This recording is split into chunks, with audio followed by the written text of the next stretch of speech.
नाज़रीन गिरामी, अल्लाह के नबी सल्लल्लाहु अलैहि वसल्लम ने ये बात भी बयान फरमा दी, कहा कि देखो ये रास्ता तुम्हारा एक ही रास्ता है, इन्ना हादिही उम्मतुकुम उम्मतुन वाहिदा। अल्लाह ताला ने नबी की ज़बानी ये कहलवाया कि लोगों ये देख लो, ये मेरा रास्ता है, ये मेरा तरीक़ा है, ये मेरा दीन है, ये मेरा लाया हुआ मज़हब है, ये मेरी लाई हुई अल्लाह ताला की तरफ से शरीयत है, और ये मेरी तरफ से लाया हुआ वो रास्ता है जो तुम्हें जन्नत की तरफ लेकर जाएगा। ये एक रास्ता, इकलौता रास्ता, इसका कोई बदील या अल्टरनेट नहीं है, यही रास्ता है, आज भी यही है, कल भी यही रहेगा, क़यामत तक आने वाले सभी इंसानों के लिए अल्लाह ताला इसी रास्ते को रास्ते के तौर पे रखेंगे। इस हकीकत को अल्लाह के नबी सल्लल्लाहु अलैहि वसल्लम ने बयान भी फरमा दिया। प्यारे नबी सल्लल्लाहु अलैहि वसल्लम जब इस दुनिया से रुखसत हुए, इस्लाम एक था, मुसलमान एक जमात थे, इस्लाम के नाम पे कोई फ़िरका नहीं था, इस्लाम के नाम पे गिरोहबंदी नहीं थी, इस्लाम के नाम पे मुख्तलिफ किस्म के शिआरात, मुख्तलिफ किस्म के नारात, मुख्तलिफ किस्म के नारे, मुख्तलिफ किस्म की शनाख्तें नहीं थी। ये एक उम्मत थी, एक ही रास्ता था, एक ही पहचान थी, एक ही उम्मत थी जो अल्लाह के नबी सल्लल्लाहु अलैहि वसल्लम की उम्मती कहलाने, उनकी सुन्नत को अपनाने, उनके नक्शे कदम पर चलने ही में अपनी दुनिया और आखिरत की भलाई देख रही थी। लेकिन अल्लाह के नबी सल्लल्लाहु अलैहि वसल्लम ने यह हकीकत बयान फरमाई कि रास्ता तो मेरा एक है, मैं जो बता रहा हूँ वो रास्ता एक है, लेकिन ये रास्ता हमेशा एक ही नहीं रह जाएगा, ये रास्ता हमेशा एक नहीं रहेगा। इस रास्ते के साथ जुड़कर, या इस रास्ते से निकलकर, या इस रास्ते का नाम लेकर, या इस रास्ते का हवाला देकर, या इसी रास्ते के नाम से अपने आप को वाबस्ता करने के बावजूद बहुत सारे रास्ते इस दुनिया के अंदर वजूद में आएंगे। अल्लाह के नबी सल्लल्लाहु अलैहि वसल्लम ने ये पेशिन गोई फरमाई कि ये उम्मत एक गिरोह नहीं रह जाएगी, इस उम्मत के अंदर इस्लाम के नाम पर सिर्फ एक तबका नहीं रह जाएगा, ये गिरोहों में बटेगी, ये मुख्तलिफ किस्म की फिरका बंदी से दो चार होगी, यह मुख्तलिफ किस्म के अफराद अपने अपनी शनाख्तों को वजूद में लाएंगे। ये बात अल्लाह के नबी सल्लल्लाहु अलैहि वसल्लम ने बयान फरमाई। मेरे भाइयों, बात को आगे बढ़ाने से पहले एक बहुत बड़ी हकीकत आपके सामने रखना चाहता हूं। याद रखना, नबी की ये पेशिन गोई है तो इस उम्मत में लाजिमन ऐसा होगा कि इस्लाम के नाम पर, दीन के नाम पर फिरका बंदी होगी, इस्लाम के नाम पर, दीन के नाम पर गिरोहबंदी होगी, इस्लाम के नाम पर लोग गिरोहबंदी का शिकार होंगे, असबाब जो भी हों, लेकिन ये हकीकत अल्लाह के नबी सल्लल्लाहु अलैहि वसल्लम की पेशिन गोई के मुताबिक इस रूए ज़मीन पर ज़रूर वाक़े होगी। और सच्चाई ये है कि ये माजी करीब की बात नहीं, तारीख़ इस्लाम इस बात पर गवाह है कि ये गिरोहबंदी वजूद में आ चुकी है, ये गिरोहबंदी वजूद में आ चुकी है, पहली बात। और दूसरी बात ये बताना चाहता हूँ, कोई आदमी ये ना समझे कि अल्लाह के नबी सल्लल्लाहु अलैहि वसल्लम ने यहाँ जिस गिरोहबंदी के वजूद में आने का तज़किरा फरमाया है, इससे मुराद मुसलमानों का दुनियावी मसाइल में आपस में एक दूसरे से झगड़ा,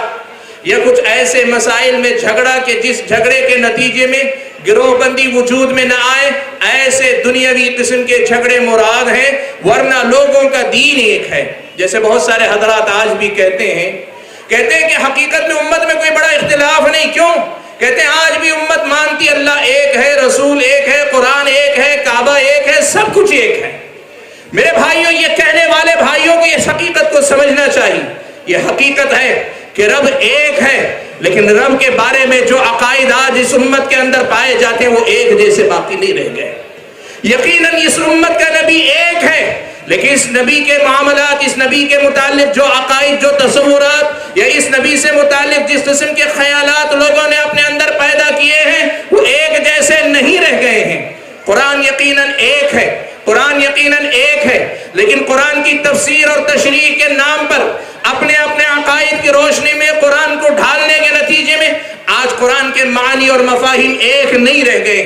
सबसे पहले इस हकीकत को हम और आपको समझना चाहिए। क्यों? इसलिए कि मर्ज की शनाख्त इलाज की सबसे पहली बुनियाद होती है।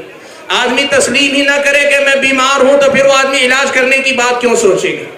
भाइयों, इस हकीकत को तस्लीम करो, قطع نظر اس سے کہ کون صحیح کون غلط یہ بعد میں طے ہو، پہلے اس حقیقت کو تو مانو، تسلیم کرو کہ اس دنیا کے اندر اللہ تبارک و تعالیٰ کو ماننے والے لوگوں کے خیالات میں بڑا اختلاف ہے، نبی پر ایمان لانے والے لوگوں کے تصورات میں بڑا اختلاف ہے، اس قرآن پر ایمان لانے والوں کے پاس قرآن کی تشریح اور تفسیر کے سلسلے میں بہت سارے اپنے اپنے مفاہیم بھی داخل ہو گئے ہیں۔ بھائیو، کعبۃ اللہ کی طرف نماز پڑھنے کی بات پہلے سمجھا جاتا تھا کہ قبلے کے سلسلے میں اختلاف نہیں ہوا، لیکن سچائی یہ ہے کہ تاریخ میں بھی ہوا، ماضی قریب میں بھی آپ نے ایسے اعلانات سنے جب لوگوں نے کعبۃ اللہ کے بجائے کسی اور علاقے کے کسی اور مرکز کو کعبہ بنانے کی بات کی ہے۔ میں کیوں بتانا چاہتا ہوں، میرے اپنے موضوع کے لیے بڑا اہم مسئلہ ہے کہ دنیا سب سے پہلے اس حقیقت کو تسلیم کرے کہ نبی نے جو پیشن گوئی کی تھی اس پیشن گوئی کے مطابق امت کے اندر یہ اختلاف واقع ہو چکا ہے۔ یہ پہلی بات۔ دوسری بات جو کہنا چاہوں گا وہ یہ اختلاف دنیاوی قسم کا اختلاف نہیں ہے۔ کیوں؟ اس لیے کہ صحابہ کرام رضوان اللہ تعالی مجمعین کے درمیان بھی کبھی اکا دکا باتوں پہ آپس میں چھوٹی موٹی بات چیت ہو جاتی تھی، لیکن کبھی وہ گروہ بندی کا شکار نہیں ہوتی، بلکہ اس سے آگے بڑھ کر کہوں دینی مسائل میں نقطہ نظر کے اختلاف کی بنیاد پر صحابہ کے درمیان ایک دوسرے سے متعلق نوک جھوک، ایک دوسرے کی بات کو رد کرنا، دلیل کی روشنی میں ایک دوسرے کی بات پر جواب دہی کی کوشش کرنا، جواب دینے کی کوشش کرنا، یہ ساری باتیں صحابہ کے درمیان موجود تھیں، لیکن کبھی انہوں نے کسی قسم کی گروہ بندی کو وجود میں آنے نہ دیا۔ آپ جانتے ہیں حضرت معاویہ اور حضرت علی رضی اللہ تعالیٰ عنہما کے درمیان جنگ صفین جیسا عظیم واقعہ پیش آیا، کتنی بڑی لڑائی ہوئی، لیکن آپ اس بات کو سمجھیں صحابہ اپنی آپس کی اس لڑائی کو جو اجتہاد کی بنیاد پر تھی، اپنے اپنے موقف میں وہ دونوں کو مجتہد تھے، اس اجتہاد کی بنیاد پر ہونے والی لڑائی کے باوجود وہ گروہ بندی کا شکار نہیں ہوئے۔ حضرت ابن عباس رضی اللہ تعالیٰ عنہما میدان جنگ میں شریک نہیں ہوئے، میدان جنگ میں شریک نہیں ہوئے۔ حضرت ابن عباس ایک مرتبہ حضرت معاویہ کے پاس جاتے ہیں، ابن بطہ نے اپنی کتاب الابانہ میں یہ اثر نقل کیا، حضرت معاویہ نے حضرت ابن عباس سے کہا کہ انت علی ملت علی، انت علی ملت عثمان، کہا انت علی ملت علی۔ حضرت معاویہ چونکہ حضرت ابن عباس نے ان کا ساتھ نہیں دیا تھا، اس لیے پوچھا کہ ابن عباس کیا آپ علی کی ملت پر ہیں؟ حضرت ابن عباس رضی اللہ تعالیٰ عنہما نے کیا جواب دیا؟ کہا کہ لا ولا علی ملت عثمان انا علی ملت رسول اللہ صلی اللہ علیہ وسلم، کہا علی کی ملت پر بھی نہیں ہو اور تم عثمان کے خون کا مطالبہ لے کے کھڑے ہوئے ہو، عثمان کی ملت پر بھی نہیں ہو، انا علی ملت رسول اللہ، میں رسول اکرم صلی اللہ علیہ وسلم کی ملت پر ہوں۔ تمہارے اختلافات اپنی جگہ پہ لیکن ملت ایک ہے، یہ امت ایک ہے، یہ پیغام صحابہ نے ہمیشہ دیا۔